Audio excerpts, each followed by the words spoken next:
Et donc on démarre avec Wilfried Galland, stratégiste, Montpensier Finance. Salut Wilfried. Salut. Autour donc de ce qui s'est joué ce week-end, le plan de relance de Biden validé. Moi j'ai mis, j'ai mis alors en plus je te disais, c'est 5 000 milliards sur 2 ans. Mais c'est même pas 2 ans. Non, c'est même pas 2 ans, puisque le premier plan, il a été voté en mars de l'année dernière. Donc en fait, en l'espace d'1 an calendaire, on a voté en fait 3 plans consécutifs, et ces plans consécutifs, effectivement, c'est 5 000 milliards de dollars, c'est donc plus de 25% du PIB américain. 2200, plus 900, plus 1500. Exactement. Ouais, alors on va dire qu'on va les étaler sur 18 mois. J'ai fait mes petits calculs, c'est comme si l'Europe c'est 750 milliards d'euros, donc à peu près 900 milliards de dollars. C'est ça. Il faudrait faire x2, 2 années de suite. C'est ça. Exactement. C'est phénoménal.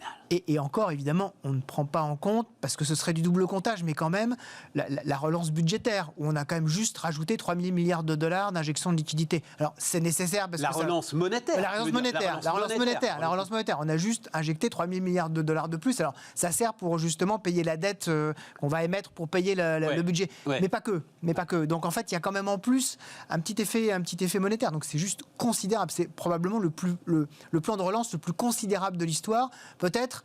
Donc moi je le compare effectivement au plan de relance qu'on avait eu en 2008-2009 par les Chinois, à peu près là aussi 25% du PIB chinois, mais c'était 25% du PIB chinois, donc c'était pas du tout la même puissance qu'on peut avoir aujourd'hui avec le PIB américain. Mais je me souviens très bien de 2008-2009, en fait, on avait passé un seuil, c'était le fameux trillion, c'était les 1000 milliards. Ouais. Et on se disait, waouh, 1000 milliards. Exactement. 5 fois plus. Les 1100 milliards.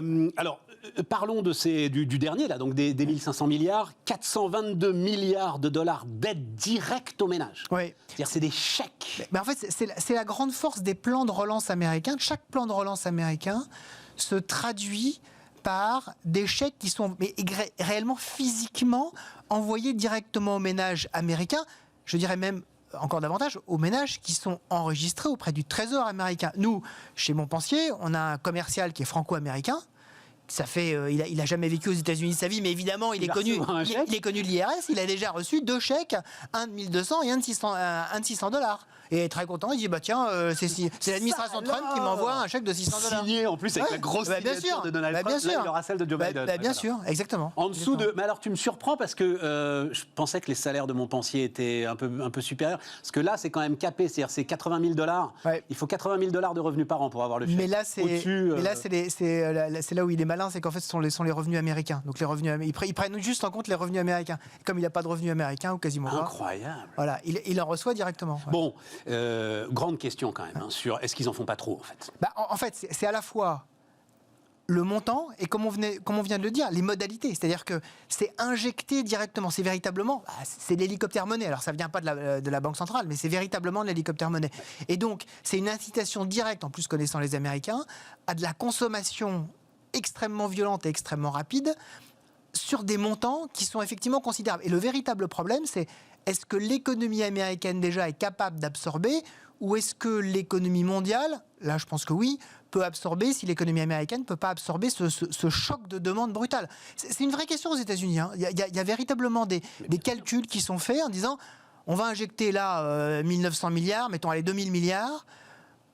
Probablement que l'économie américaine peut produire sans aucun problème entre 500 et 1000 milliards de dollars supplémentaires, globalement.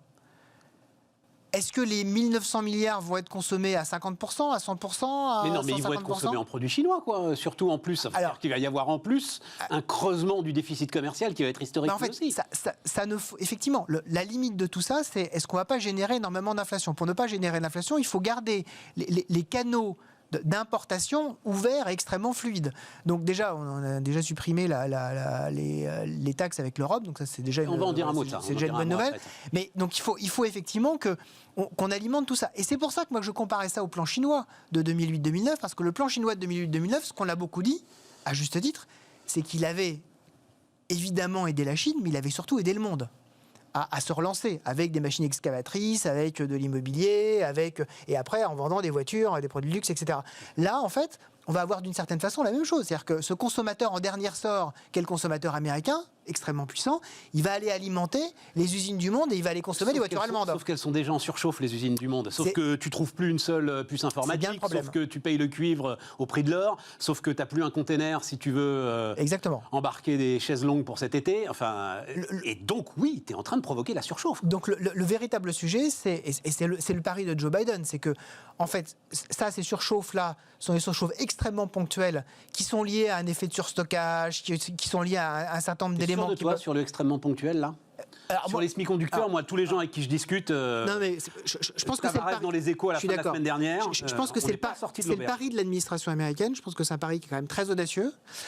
L'autre pari de l'administration américaine, c'est que l'impact sur la consommation ne va pas être immédiat. C'est-à-dire que quand on voit effectivement les premiers plans de relance, là, c'est différent parce que le vaccin arrive, voilà. Mais les premiers plans de relance n'ont été consommés qu'entre 20 et 25% aux États-Unis. Donc ils se disent, en fait, la consommation, elle va arriver progressivement. Donc le temps que la consommation arrive, on aura l'espace nécessaire pour résoudre ces problèmes-là. Je mets du carburant, ils vont épargner, même si ça ne leur ressemble pas. Voilà. Mais globalement, pour l'instant, c'est quand même ce qu'ils font. Ils sont montés jusqu'à 20% de taux d'épargne aux États-Unis. Ils sont encore à plus de 10%, hein, donc ce qui est beaucoup pour les États-Unis. Et donc, ils vont épargner et vont aller jouer à la bourse sur Robinhood. Voilà, exactement. Voilà, et puis un peu de Bitcoin. Voilà, et puis progressivement, ça va se lister au fur et à mesure qu'ils vont avoir confiance. Le problème de tout ça, c'est qu'on sait très bien que l'économie américaine, c'est probablement la plus réactive et la plus souple qui soit. Et donc, ça peut aller très très vite, surtout quand on voit qu'aux États-Unis, l'épidémie, elle est en train quasiment de disparaître. C'est-à-dire qu'on était à 200 000 contaminations par jour aux États-Unis au début janvier. Là, on est à moins de 40 000.